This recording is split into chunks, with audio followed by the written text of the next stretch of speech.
요한계시록 13번째 말씀인데요.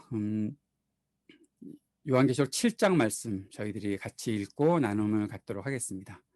자, 요한계시록 7장 1절에서 17절까지 말씀 같이 읽도록 하겠습니다. 시작.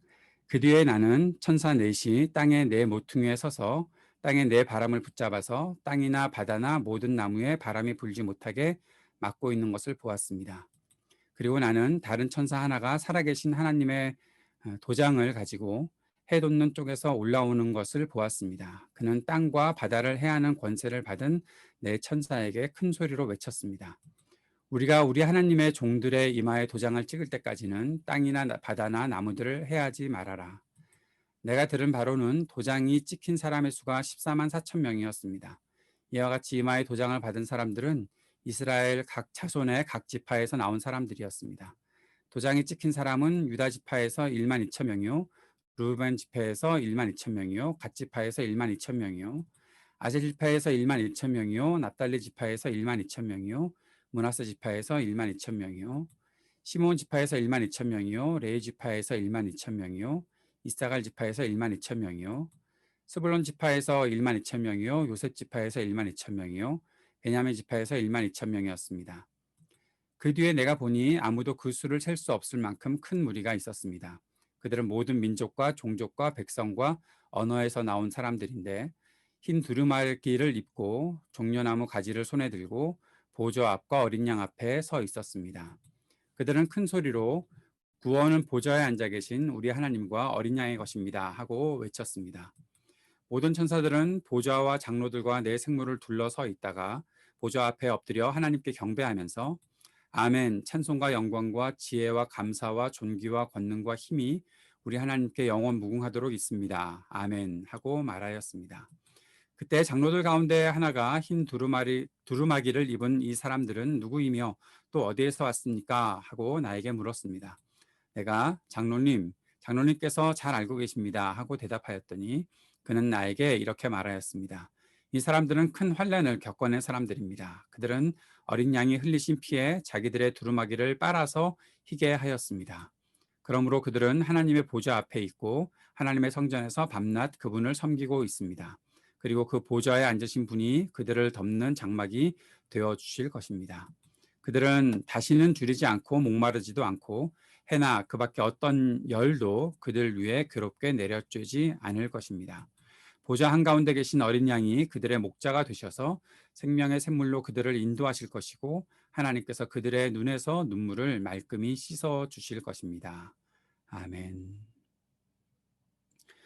우리 지난주 말씀 6장 말씀에서 하나님의 심판이 매우 맹렬하게 강력하게 임한다는 사실을 알고 있었지요. 그리고 이미 순교했던 사람들이 하나님의 그 제단 아래에서 주님께 기도를 올리며 언제까지 이 일이 지속돼야 됩니까? 라고 했을 때 더 수가 찰 때까지 기다려야 되는 때가 더 남아있다라는 그런 말씀도 우리가 들었었습니다. 그러한 가운데서 무섭게 그 내려오고 있는 이 심판을 겪으면서 사람들이 질문하는 것들이 있었죠. 하나님의 심판 앞에 누가 견딜 수 있겠는가? 그렇게 말하고 있었는데 우리는 이미 알고 있는 것은 이 하나님의 심판은 결국 진짜를 남겨놓기 위한 진짜 하나님의 사람들, 하나님 앞에 믿음으로 사는 사람들, 끝까지 믿음을 배반하지 않고 하나님의 은혜를 의지하고 살아가는 그 사람들을 남겨놓고 그 사람들을 온전하게 구원하기 위해 임하는 심판이고 또 그 심판을 통해서 그들을 괴롭히고 이 땅의 악한 자들을 하나님께서 다 파멸시켜 버리실 것이다 라는 그러한 메시지들을 우리는 이미 들었고 알고 있고 믿고 있습니다. 그럼에도 불구하고 우리가 갖고 있는 생각은 하나님의 심판에 대해서 이 심판은 정말 두려운 것이다 라는 사실을 느낄 수밖에 없다는 것이죠. 하나님의 심판 앞에 누가 두려움이 없을 수 있겠습니까? 내가 이미 하나님 앞에 올라가서 내 인생을 마치고 이 땅에 그 하나님의 맹렬한 심판이 임하는 것을 하늘 보좌에서 보고 있다고 하여도 하늘 보좌의 그 제단 앞에 있는 순교자들이 하나님 언제까지 이 일들을 우리가 기다려야 합니까? 라고 말할 정도로 그 심판이 맹렬하게 느껴지는 것인데 만약에 이 땅에 우리가 거하고 있다면 내가 가지고 있는 믿음으로 살아가고 있고 내가 끝까지 변함없는 믿음을 가지고 이 믿음의 길을 계속 걸어가고 있는데 그러한 가운데서 하나님의 이 맹렬한 심판이 있다면 우리는 두려워할 수밖에 없겠지요. 옆에 있는 모든 것들이 파멸당하고 무너짐을 겪고 있을 때 우리가 그 두려움을 갖지 않고 우리는 뭐 재미있게 즐겁게 나는 기쁘다 뭐 그런 식으로 살아간다는 것은 말이 안 되는 이야기일 수도 있겠지요. 그러나 우리가 이 심판을 견뎌낼 수 있고 그 두려움을 다 찾아오는 두려움을 우리가 느낄 수는 있지만 그 두려움 때문에 우리가 파멸당하고 우리 스스로도 무너지는 것이 아니라 우리가 이 두려움을 이길 수 있는 분명한 이유가 있고 그 이유가 하나님의 말씀을 통해서 온다라는 사실들을 오늘 우리가 먼저 배우게 되는 것이죠. 우리가 먼저 고백하고 선언하는 것은 우리가 두려움을 이길 수 있는 이유, 그것은 하나님께서 우리에게 은혜를 베풀어 주시기 때문이고 하나님께서 우리를 지키고 보호하시기 때문이다라는 사실들을 우리가 잊지 말아야 하고 이 말씀을 이것을 믿음으로 날마다 선포해야 될 줄로 믿습니다. 우리가 두려움을 이길 수 있는 이유는 내가 좀 더 성숙한 사람이 되었거나 아니면 내가 능력이 많거나 내가 가진 것이 많거나 다른 사람들은 다 무너져도 나는 아직 뭐 남아있는 것이 있으니까라고 생각하는 내가 갖고 있는 실력으로 내가 두려움을 이길 수 있는 것이 아니라 하나님이 나에게 은혜를 베풀어 주시는 것이 오늘도 계속되고 있고 하나님이 나를 지키고 보호하신다. 그 사실이 오늘도 명백하기 때문에 이 두려움의 세계에서 내가 이겨나갈 수 있다는 사실들을 알 수 있다는 것이죠. 그 말씀들이 오늘 1절부터 나타나 있는 것을 보게 됩니다. 1절에서는 땅에 내 바람을 붙잡아서 땅이나 바다나 모든 나무에 바람이 불지 못하게 누가 그렇게 한다고 그랬죠? 내 천사, 천사 넷이 그렇게 한다고 그랬어요. 근데 2절에 보면 그 천사 넷은 어떤 일을 해야 되나 하면 땅과 바다를 해야 하는 일들을 해야 하는 것입니다. 이 땅에 갖고 있는 모든 기반들을 사람들이 갖고 있는 부의 기반, 사람들이 갖고 있는 어떠한 그 세력의 기반들을 다 해야 하는 일들을 하라고 하나님께서 명령하신 그 천사들임이 분명한데 그 천사들이 땅에 내 바람을 붙잡아서 땅이나 바다나 모든 나무에 바람이 불지 못하게 한다. 3절에서 그 이유가 하나님이 정하신 때가 이를 때까지 완전한 파괴를 막으신다라고 말씀하고 있는 것이죠. 하나님께서 막으시는 일들이 있다. 하나님께서 사람들을 보호하시기 위해 우리를 지켜주시기 위해 그리고 하나님의 때에 모든 것들을 이루시기 위해 하나님께서 붙잡고 계시는 모든 것들이 바로 하나님의 소유이고 하나님의 컨트롤 하에 있고 하나님께서 보호하시는 일들이 분명히 있다는 사실들을 말씀해 주고 있는 것입니다. 우리가 3장 10절에서 빌라델비아 교회에게 하셨던 하나님의 말씀을 들었던 거 기억나십니까? 빌라델비아 교회가 인내하라는 말을 지켰으니 온 세상에 닥쳐올 시험을 받을 때에 나도 너를 지켜주겠다. 하나님께서 하신 말씀이죠. 우리 주님께서 빌라델비아 교회에게 하신 말씀. 너희가 인내하라는 말을 지켰으니 너희가 온 세상에 닥쳐올 시험, 이 심판의 때에도 내가 너를 지켜주겠다라고 약속하셨던 말씀이 성취되는 것들을 보여주고 계시는 것이죠. 사랑하는 여러분, 우리는 항상 하나님께서 나에게 오늘도 은혜 베풀어 주신다는 사실을 기억하고 살아야 합니다. 그것은 단순히 그래 내가 예수 믿으니까 뭐 괜찮겠지라는 것만이 아니라 내가 지금 고난을 당하고 내가 좀 어려움을 겪는 일들이 생긴다고 하더라도 이 땅에서 겪는 참 어려움이 나에게 지금 현실로 나타나고 있다고 하더라도 하나님께서 나를 분명히 지키고 보호하신다. 나는 하나님의 소유이다. 출애굽기 15장, 출애굽기에서 하나님께서 19장에서 이스라엘 백성들에게 말씀하셨던 너희는 나의 보물, 너희는 나의 소유이다라고 말씀하셨던 그 말씀을 우리가 기억하고 있다면 내가 오늘도 하나님의 소유로서 이 땅을 살아가기에 나는 결코 쉽게 무너지는 이 땅의 어려움과 고통의 때를 겪어나가더라도 그것을 지나가는 그 시간들과 순간들이 있더라도 나는 하나님의 보호를 받고 있다라는 사실들을 기억해야 한다는 것이죠. 그리고 또 한 가지 우리가 생각해야 되는 것은 하나님의 백성들은 심판은 아니더라도 내가 하나님께 심판받아서 무너지는 그런 일들은 하지 않더라도 이 땅에 오는 박해 또는 그것이 심해서 순교까지 그 일들은 내가 겪을 수 있다는 것입니다. 그러나 그 속에서도 주님은 우리를 보호하신다. 다시 이것을 정리하면 고난 속에서 은혜를 누린다라는 것이죠. 이 말이 어떤 분들은 이해가 잘 되지 않을 수도 있다라는 생각을 합니다. 고난 속에서 무슨 은혜를 누려? 은혜를 누리려면 고난이 없어져야지. 어려움이 없는 것이 하나님의 은혜이고 하나님이 주시는 복이겠지. 그렇게 어려움들을 내게 자꾸만 내가 겪게 된다면 내가 어떻게 은혜를 누린다고 확신할 수가 있을까? 내가 뭐 하나님이 나를 보호하신다고 하셨는데, 나를 지켜주신다고 하셨는데 자꾸 이렇게 어려움 찾아오는 거 보면 하나님이 나 버린 거 아닌가? 내가 하나님께로부터 버림받은 거 아닌가? 그런 생각들을 할 수도 있다는 거죠. 그런데 그것은 결국 세상의 가치관으로 우리의 삶의 영역들을 보고 있다라는 것입니다. 이 세상에서 말하고 있는 그 가치관대로 내 삶을 보면 사실 우리의 삶이 하나님의 은혜를 누린다고 보기 힘든 그런 경우들도 있겠지요. 그러나 그 속에서 우리가 하나님의 말씀과 하나님께서 보여주시는 그 세계로 들어가 보면 결국 나의 삶이 하나님께서 원하시는 삶이 되고, 하나님께서 원하시는 삶 가운데 내가 거하고 있을 때 그것이 나로 하여금 내가 고통을 겪고 내가 힘든 일을 겪고 있다고 하더라도 끝까지 나를 지켜주시는 주님 때문에 내가 은혜를 누리고 있다라는 고백을 하게 된다라는 것을 우리가 생각할 수 있게 된다는 거죠. 시편 73편 말씀에 보면 시편 73편을 썼던 시인이 자신이 이 세상에서 악인들이 잘 되는 모습들을 보면서 미끄러져서 넘어질 뻔했다라는 그런 이야기를 해요. 세상과 나를 보니까 세상 사람들은, 악한 사람들은 자기가 더 힘을 많이 갖기도 하고 더 많은 부를 누리기도 하고 더 좋은 환경 속에서 살고 있는 것 같은데, 나는 믿음을 가졌다고 하고 하나님 말씀 지켜간다고 하는데 왜 계속해서 나는 이렇게 어려움과 고난 속에 거하는가? 그러니까 내가 미끄러져서 넘어질 뻔했다. 이거 아닌가 보다 생각하게 됐다는 것이죠. 그런데 그 시편 73편의 시인을 하나님께서 하나님 앞에 나아가게 하시고 하나님의 천상에서 세상을 보게 하시는 일들이 생겨요.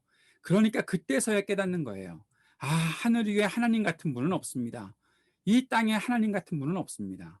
내가 누리는 이 은혜가 진짜입니다라는 고백을 하는 거예요. 나는 지금 고난 속에 있고 내 현실의 문제들은 해결되지 않았으나, 그러나 내가 오늘 주님의 은혜를 누리고 있는 것이 확실합니다. 그리고 보게 되는 것이 하나님의 심판의 때가 임할 때에 그렇게 내 앞에서, 우리들 앞에서 떵떵거리며 자신이 잘났다고 자신이 힘있다고 그렇게 큰 소리치며 악행을 저지르던 사람들은 결국 하나님의 심판 속에 다 멸망당하게 된다라는 사실들을 보게 되는 것이죠. 오늘 하나님의 이 심판의 메시지는 지난 시간에 배웠던 것과 똑같이 우리들에게 다시 한번 보여지고 있는 것인데, 하나님은 이 땅을 심판하시면서 모든 죄악들을 멸하시고, 그러나 그 속에서 어려움을 견뎌내고 흔들리지 않고 끝까지 믿음을 지켜나가는 사람들에게 최종적인 은혜와 복을 베푸시기 위해 지금도 우리를 붙잡고 계시다 하는 사실들을 오늘 말씀을 통해서 우리가 조금 더 확인할 수 있었으면 좋겠고, 그 안에서 우리가 이 고난 속에서 은혜를 누릴 수 있는 길들을 우리가 끝까지 꿋꿋하게 걸어갈 수 있으면 좋겠다, 그런 생각을 오늘 말씀을 통해서 해보게 되는 것입니다. 그리고 오늘 말씀에 이제 숫자가 많이 등장을 하게 되죠. 14만 4천 명이다. 도장을 받은 사람들, 인침을 받은 사람들의 수가 14만 4천 명이다라고 그렇게 이야기가 나옵니다. 많이 논란이 되는 말씀 중에 하나이지요. 그러나 우리가 분명히 생각해야 되는 것은 24만 4천이라는 것은 문자적인 제한된 숫자가 아니라는 거예요. 이단이 아니더라도 14만 4천이 숫자가 뭐 정확한 숫자다라고 이야기하는 사람들이 있기도 한데 좀 위험하다, 저는 그렇게 생각을 합니다. 우리 개혁교회에서는 이 14만 4천을 숫자, 단지 문자적인 숫자, 정말 14만 4천 명이라는 숫자가 드러난다, 그렇게 보지 않습니다. 이것은 상징적인 숫자라고 보게 되는 것이죠. 그런데 이것을 아주 뚜렷하게 증거하고 계속해서 나타내는 사람들이 있죠. 여호와 증인들과 신천지 같은 이러한 이단들은 이것을 제한된 숫자로 말합니다. 사실 뭐 신천지도 14만 4천 명이 훨씬 넘는 걸로 저는 알고 있고 여호와 증인도 그렇게 된다 생각을 하는데, 그러니까 아마 그 사람들은 더 열정적으로 24만 4천 안에 들어가려고 엄청나게 노력을 하고 뭐 엄청난 헌신들과 그 뭐가 있는 것 같아요. 열정들이 있는 것 같아요. 그래서 가끔 그런 생각을 해보거든요. 아, 이거를 숫자라고, 진짜 숫자라고 딱 말하는 순간 우리 스스로도 굉장히 열정적인 믿음을 갖고서 살아갈 수 있지 않을까, 그런 생각을 해보기도 가끔씩 하는데, 딴 생각할 때. 그런데 이것은 그런 것이 아니다라는 것들을 분명하게 생각해야 되고, 14만 4천은 완전수의 상징이라는 것들을 우리가 생각했으면 좋겠다. 이것이 뭔가 하면 하나님께서 하시는 일들에 빈틈이 없다라는 사실들을 말해주고 있는, 그것을 드러내려고 하는 숫자다라고 보게 되는 것이죠. 그럼 왜 이 숫자를 14만 4천이라고 했는가? 우리가 24장로를 얘기할 때 12지파를 얘기했지요. 그리고 12제자를 말했었죠. 구약의 12지파와 신약의 12제자, 이것을 합해서 24장로. 다시 말하면 이것도 24명의 장로가 있다라고만 그렇게 말하는 것이 아니라, 그렇게 상징적인 숫자로 하나님 앞에 있는 24장로가 있다라고 보는 것인데, 14만 4천이라는 수는 12 곱하기 12, 이 12과 12이 곱해지고 거기에 천이 하나가 더 곱해져서 14만 4천을 만드는 거예요. 여러분 계산되시죠? 천은 왜 등장했는가?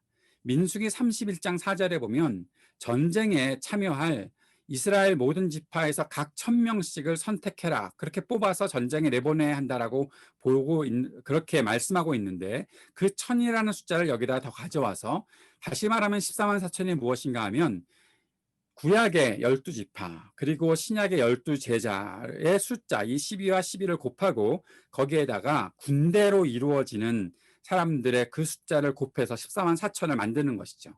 그래서 14만 4천을 정리하면 하나님이 세상으로부터 부르신 메시아의 군대, 메시아의 군대가 이렇게 이루어질 것이다 라는 것들을 보여주고 있는 거예요. 그렇게 강력한 하나님의 믿음의 사람들이 나타나게 될 것이다 라고 말하고 있는 것이죠. 그런데 여기서 우리가 오해하지 말아야 할 것은, 이것은 메시아의 군대의 숫자이지 그 구원받은 사람의 숫자가 아니라는 것들을 이제 뒤에 가면 우리가 보게 된다라는 겁니다.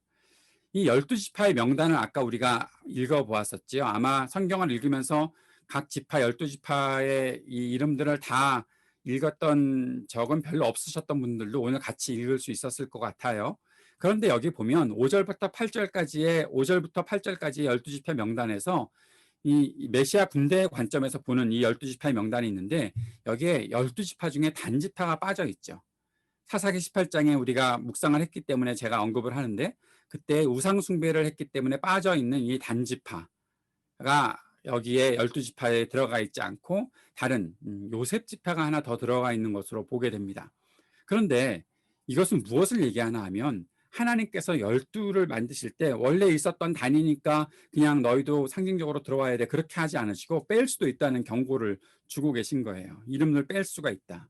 12제자에서도 가룟 유다가 있었는데 가룟 유다가 빠지고 마띠아가 뽑혀서 들어왔던 것처럼, 그렇게 하나님께서 완전함을 만들어 가시는 분이시다라는 것들을 우리들에게 더 보여주고 있습니다. 그리고 좀 전에 말씀드렸던 것처럼 14만 4천이 다가 아니라는 것들을 9절 말씀에서 보여주고 있지요. 그 뒤에 내가 보니 아무도 그 수를 셀 수 없을 만큼 많은 무리가 있었습니다 라고 말하잖아요.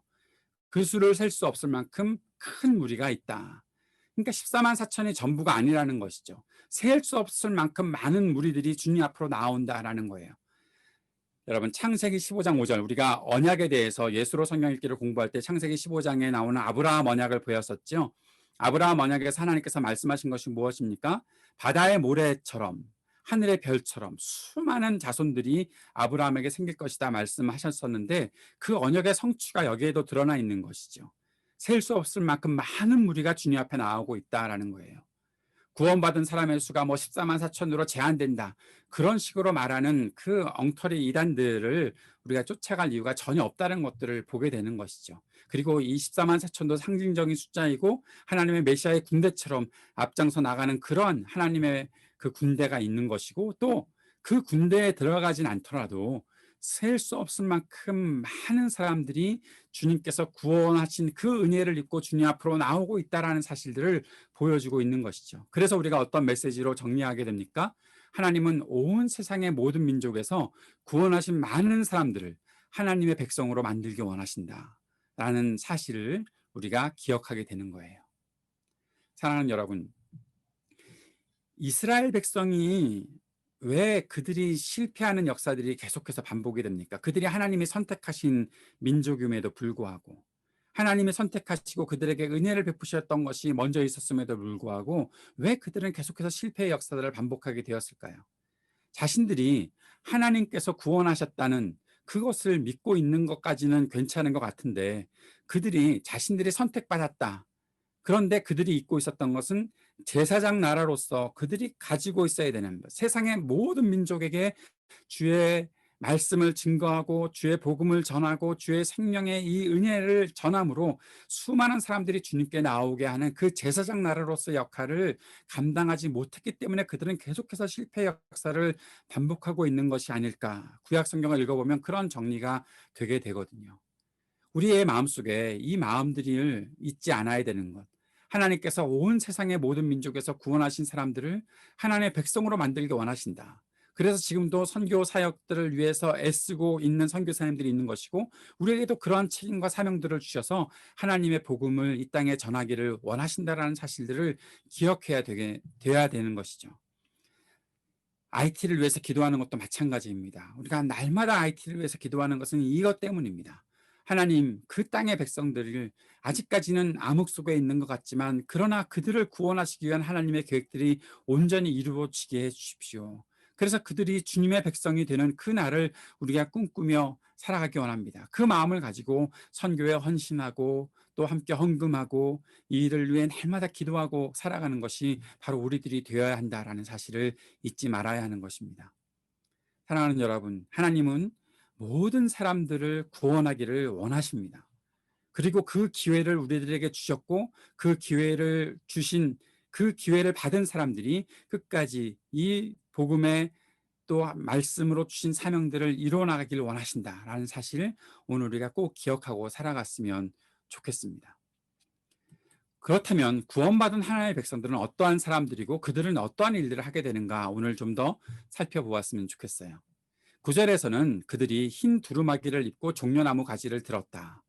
그리고 10절에서 큰 소리로 하나님과 어린 양을 찬양한다라고 말씀하고 있습니다. 흰 두루마기를 입었다라는 것은 승리의 상징이죠. 종려나무 가지를 들고 있는 것도 마찬가지로 승리의 상징입니다.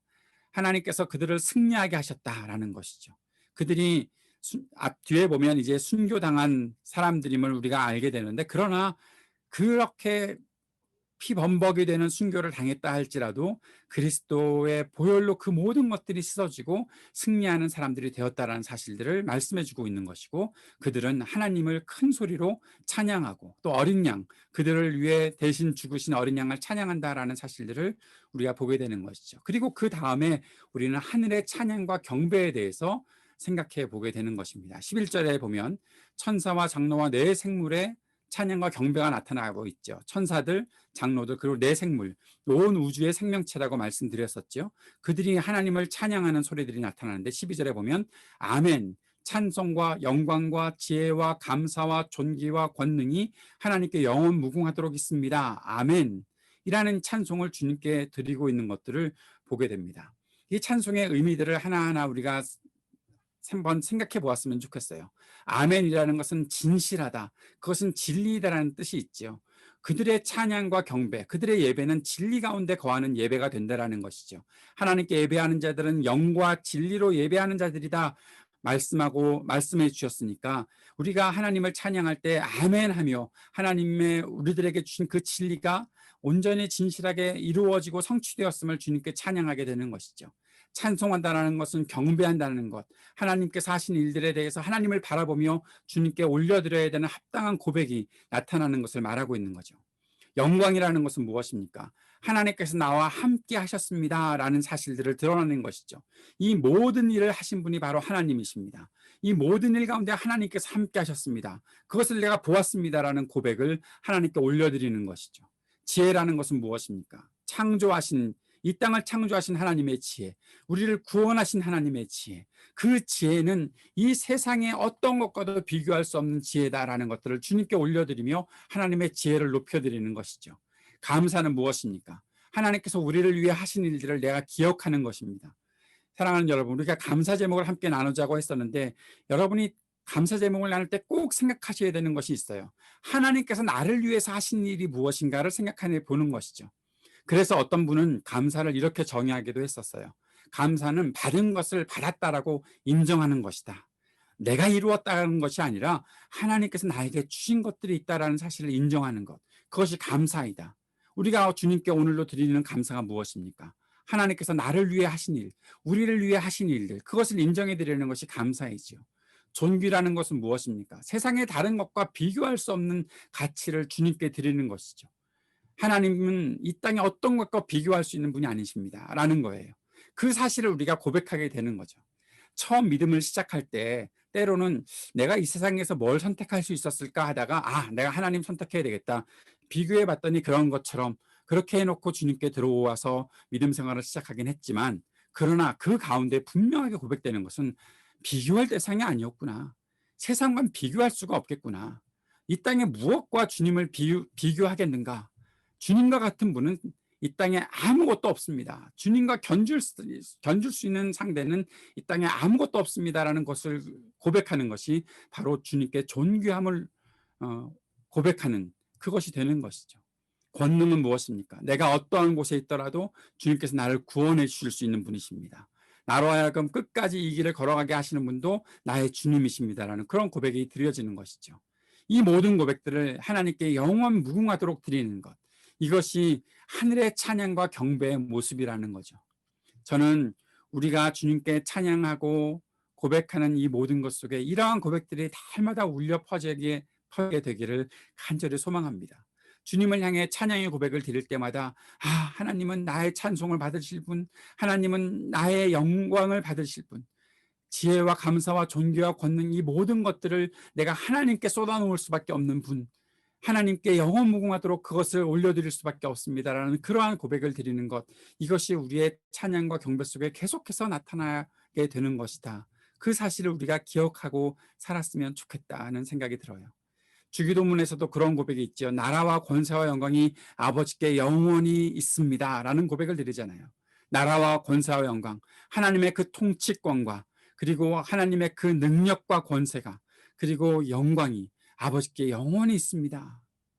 그렇기 때문에 내가 주님께 기도할 수 있었고 그렇기 때문에 내가 주님을 의지하며 살아갈 수 있습니다라고 고백하는, 이것이 주님께 드리는 찬양과 경배가 되는 것이고, 이러한 고백이 하늘에서 울려 퍼지는 것처럼 이제 우리들에게도 있어야 하겠다, 계속 되어야 되겠다, 그러한 생각을 해보게 됩니다. 그리고 13절에 가보면 장로들이 질문을 합니다. 이 흰 두루마기를 입은 사람들은 누구냐라는 질문을 하는 거죠. 알고 있느냐라는 질문일 수도 있고 누구냐라고 물어보는 것일 수도 있는데 알고 계시지 않습니까? 라고 요한이 얘기했을 때 그들은 바로 환난을 겪어낸 사람들이다. 어린 양이 흘리신 피에 두루마기를 빨아서 희게 했다라는 사실들을 말하고 있는 그 대답들을 보게 됩니다. 다시 한번 확인하게 되는 것은 구원받은 사람들은 핍박과 고난 속에서도 믿음을 지켰다라는 것이죠. 그리고 그들과 그리스도께서 늘 함께 하시고 동행하셨다, 그들을 인도해 주셨다라는 사실을 모두가 함께 인정하는 것입니다. 사랑하는 여러분, 천국에 들어가게 되었을 때, 우리의 인생을 마치고 주님 나라에 들어가게 되었을 때, 그리고 주님께서 다시 오시는 날 우리가 주님을 만나게 되었을 때, 주변의 모든 사람들이, 우리를 맞이해줬던 사람들이 이렇게 인정해 주는 일들이 분명히 있을 것입니다. 참 어렵게 이 땅을 살아왔는데, 어려운 환경들을 거치며 살아왔는데, 그러나 그 속에서 끝까지 이 환난을 겪어내며 믿음을 고백했기에 어린 양이 흘리신 보혈이 너희들의 그 두루마기를 빨아서 희게 만들어 주었다, 승리하게 해 주었다라는 그러한 고백을, 그 증인들이 우리를 위해서 해주는 일들이 생긴다라는 것이죠. 그 증인들의 고백이 지금 우리에게 현실적으로 나타나기에 그들이 그때 그 고백을 하는 것 아니겠습니까? 지금 우리가 이 상황에서도 끝까지 믿음을 지키며 살아가고 있고 그리스도께서 우리와 함께하며 지금 우리를 인도해 주고 계시고 우리와 동행해 주시기에 지금 그들은 이 증언들을 계속해서 쌓아놓고 있는 것 아니겠습니까? 그들이 우리가 누구인지 알아보고 그들이 우리를 향해서 너희들이 바로 그리스도와 동행했던 사람들이구나 라고 그렇게 증언해 주는 것 아니겠습니까? 지금 뭐 별것 없이 아무것도 아니고 내가 믿고 있는지, 내가 이 고난의 길을 통과하고 있는지 무감각하게 그냥 아무렇게나 살고 지나간 그런 사람들에게 누가 그러한 증언을 해주겠습니까? 다시 한번 지금 이 현실 속에서 믿음을 지켜가고 있는 우리들의 모습들을 생각해 보면서 내가 그러한 증언을 얻어낼 사람이구나, 나를 위한 증인들이 분명히 있구나, 그 사실을 우리가 기억하고 주님 앞에 나아갈 수 있었으면 좋겠다 생각을 합니다. 그런 가운데서 구원받은 사람들이 어떠한 사람들인가 15절부터 17절 말씀을 정리해 보면 이렇게 보게 됩니다. 그들은 하나님의 보좌 앞에 앉아 있는 사람들, 지금 그들의 위치가 하나님의 보좌에 있다는 것이죠. 그리고 성전에서 밤낮으로 하나님을 섬기는 사람들이 된다. 하나님을 섬기는 일이 구원받은 사람들에게 계속해서 진행된다라는 것이죠. 이거 여러분 즐거울 것 같습니까? 지겨울 것 같습니까? 밤낮으로 하나님을 섬기는 일. 어떤 분들은 천국에 가서 뭐 할 거냐고 가끔 가다가 물어보시는 분들에게 이런 대답을 하시는 분들이 있잖아요. 거기 가면 밤낮으로 주님을 찬양하겠지. 그러면 그거 맨날 하는 거야? 그거 뭐 지루하게 맨날 그것만 하는 거야? 라고 생각하는 분들이 계실지도 몰라요. 여러분, 그것은 지금 우리들의 생각이 그런 거예요. 지금 우리가 찬송하는 것이 지겹고 우리가 지금 예배드리는 것이 별로 그렇게 나를 하여금 지루하게 생각이 되니까 하나님 앞에서의 그 섬김과 예배와 그 모든 것들이 그거 평생 하면서 사는 거 얼마나 영원토록 그거 하면서 사는 거 얼마나 지루할까 생각하는 것이지, 진짜 예배를 즐거워하는 사람들, 하나님과 동행하는 것들을 즐거워하는 사람들은 그 날을 사모하면서 사는 것이죠. 성전에서 밤낮으로 하나님을 섬기는 일, 이 일보다 즐거운 일이 어디 있어요? 이 하나님을 찬송하는 일보다 즐거운 일이 어디 있어요? 하나님의 보좌 앞에 앉아 있는 것보다 더 행복한 일이 어디 있어요? 제가 대학 때 만났던 제 멘토 목사님, 대학 시절에 수련회 때 그분이 오셔서 개회 예배 설교를 하셨는데 그 말씀을 듣는 순간에 저는 정말 와, 말씀의 영광이 이런 것인가라는 생각이 들었어요. 그러면서 그 수련회 4박 5일 동안의 수련회 내내 그 목사님 방에 가서 살았어요. 목사님 보고 귀찮거나 좀 방해될 것 같으면 저를 나가라고 하시고, 그렇지 않으면 저랑 같이 이야기 좀 해주세요. 그분이 하나님도 아니고 그분이 뭐 하나님의 권능을 나타내는 그런 분도 아닌데 그 하나님의 말씀이 울려 퍼지는 그 영광을 내가 느끼는 것이 너무 좋아서 그분 옆에 있고 싶었던 거예요. 그 단지 사람일지라도 그러한 마음들이 우리들에게 생기게 하시는 것이 하나님의 그 역사하심인데, 진짜 하나님의 보좌 앞에 앉아 있다면 누가 그것을 지루해할 수가 있겠고 누가 그것을 지겹게 생각할 수가 있겠어요? 밤낮으로 하나님을 섬기는 일이 여러분 이것처럼 영광스러운 일이 어디 있어요? 우리 사무엘기를 묵상하면서 사무엘이 어렸을 적에 성막에서 하나님을 섬기는 일을 했다고 했죠. 어린 아이가 그 일을 하는 게 쉬웠겠어요? 그런데 하나님이 그에게 말씀하시고 그와 함께 하시고 그에게 은혜를 베풀어 주니까 그 어린 아이도 그 일들을 하는 것이죠. 우리의 생각과 우리의 믿음의 이 일상의 차원들이 좀 달라졌으면 좋겠어요. 하나님 앞에서 내가 하나님을 섬기고 하나님의 보좌 앞에 있다는 사실들을 내가 이 영광스러움이 있구나, 그 사실들을 기억할 수 있는 우리의 믿음의 생활이 되면 어떨까 싶어요. 그리고 보좌에 앉으신 분이 장막이 되어준다. 그를 만나주시고 그를 보호하시는 일들이 생기는 것이죠. 이 구원받은 사람들이 누리는 영광과 은혜죠. 그들은 다시는 줄이지도 않고 목마르지도 않는다. 이 땅에 살아가면서 우리가 결핍을 경험했던 일들이 얼마나 많이 있습니까? 이 땅에 살아가면서 우리가 고통 속에 살고 부족함 때문에 억눌리고 아파했던 일들이 얼마나 많이 있습니까? 그러나 그곳에서는 다시는 줄이지도 않고 목마르지도 않는다라고 말씀하시는 일들, 해나 열 뜨거운 것에서도 보호받는다라고 말씀하시는 그 하나님의 은혜와 보호하심과 지키심, 이 일들이 우리 가운데 나타난다는 것이죠. 그리고 어린 양이 목자가 되신다. 이 말이 참 재밌죠. 양이 목자가 된대요. 굉장히 역설적이죠. 어린 양이 우리의 목자가 되어 주셔서 우리를 안전한 길로 인도하시고 생명의 샘물로 인도하시고 그리고 우리의 눈물을 씻어주신다. 이 고백을 볼 때마다 요한계시록에 눈물을 씻어주신다라는 말씀을 들을 때마다 주님의 품에 빨리 안기고 싶은 그런 마음들이 있죠. 이 세상에서 고통과 어려움들을 겪으며 살아갔던 사람들을 하나님께서 그의 품에 안아주시고 내가 너의 눈물과 너의 아픔들을 내가 알아. 네가 얼마나 힘들게 살아왔었는지 내가 알아. 그리고 다시는 그렇게 고통 때문에 눈물을 흘리지 않도록 우리의 눈물을 씻어주시는 우리 주님이 계시는 그 일들을 구원받은 사람들이 경험한다라는 것입니다. 여러분 사모하는 마음들이 들지 않으세요? 이 일들을 빨리 경험했으면 좋겠다라는 생각 들지 않으세요? 그렇게 경험할 수 있는 비결이 있다면 이것을 소망하며 살아가는 것이죠. 그리고 우리의 현실 속에서도 이 일들이 하나하나 실현될 수 있도록 만들어 나가는 일들이 필요하다는 것이죠. 완벽하게 하겠어요? 부족하겠지요. 여러 가지가 참 약하고 참 안 된다 싶은 생각이 들 수도 있을 거예요. 그러나 우리가 소망하고 있는 것들, 아직 완성되지 않은 우리들의 삶을 살고 있지만 그러나 이 일들을 소망하며 살면 주님께서 꼭 그 일들을 이루어 주실 것이다라는 그런 확신을 가지고 살아가는 것, 이것이 우리에게 있어야 하겠다라는 생각들을 해보게 됩니다. 말씀을 정리합니다. 하나님과 함께 있는 것, 하나님과의 동행이 우리가 누리는 최고의 복이 되는 것입니다. 다른 것이 아닙니다. 하나님을 섬길 수 있는 것이 가장 행복한 일입니다. 내가 하나님을 향해 예배하고 하나님께서 원하시는 일을 위해 헌신해 나가는 것, 그것보다 행복한 일은 세상에 아무것도 없습니다.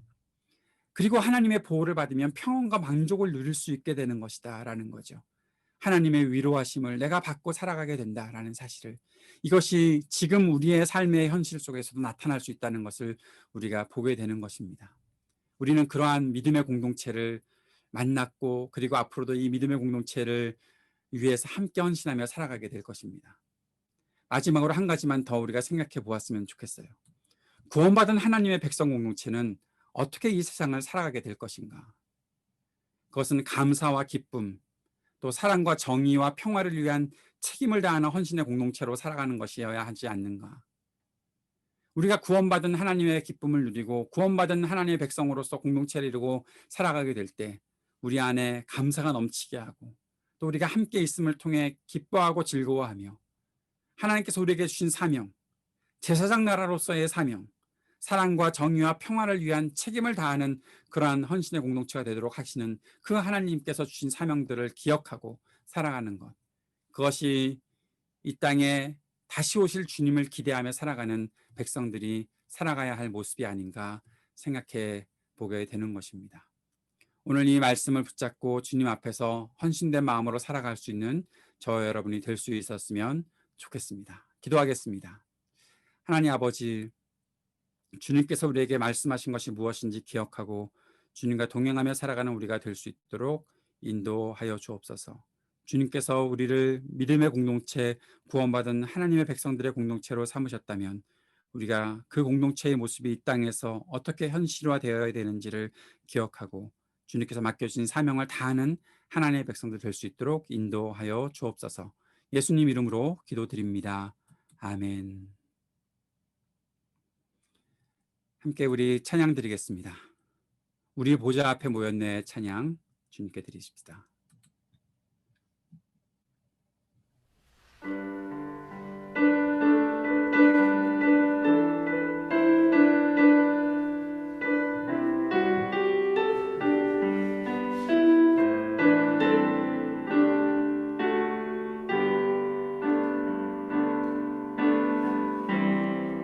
우리 보좌 앞에 모였네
오늘 우리가 잠시 기도하면서 특별히 IT를 위해 기도하는 시간을 이 시간에 잠시 갖도록 하겠습니다.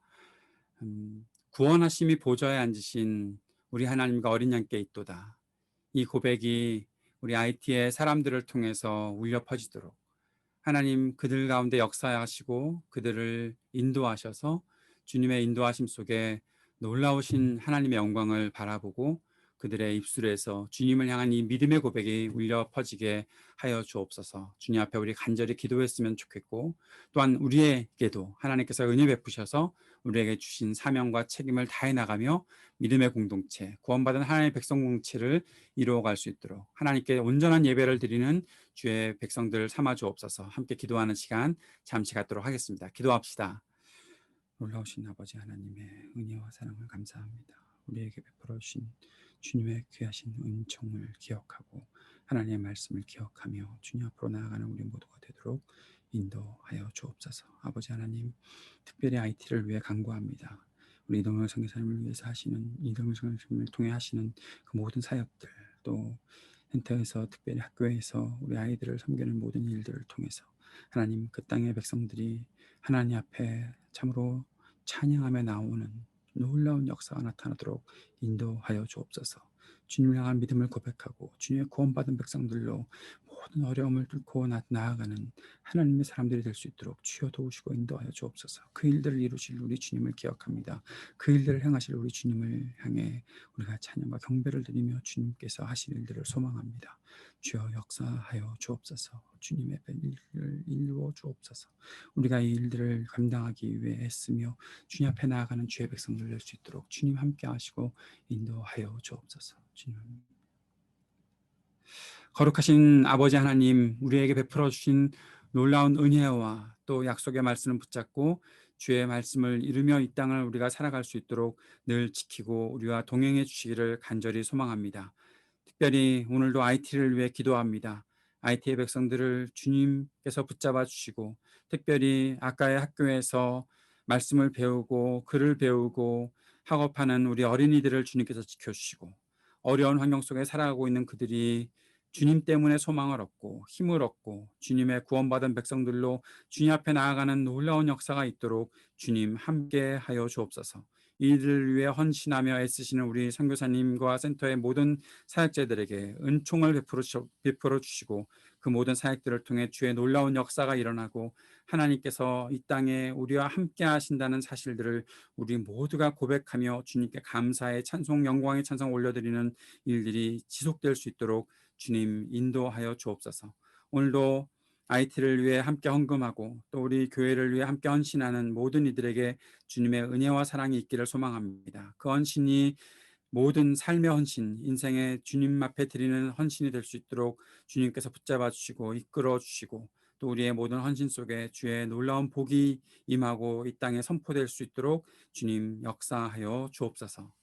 이제는 우리 구주 예수 그리스도의 은혜와 우리 하나님 아버지의 크신 사랑과 성령의 교통하시며 우리를 진리 가운데로 인도하심이 주님 바라보고 살기를 소망하는 모든 하나님의 백성들 위해 영원토록 함께 계시기를 간절히 축원하옵나이다. 아멘.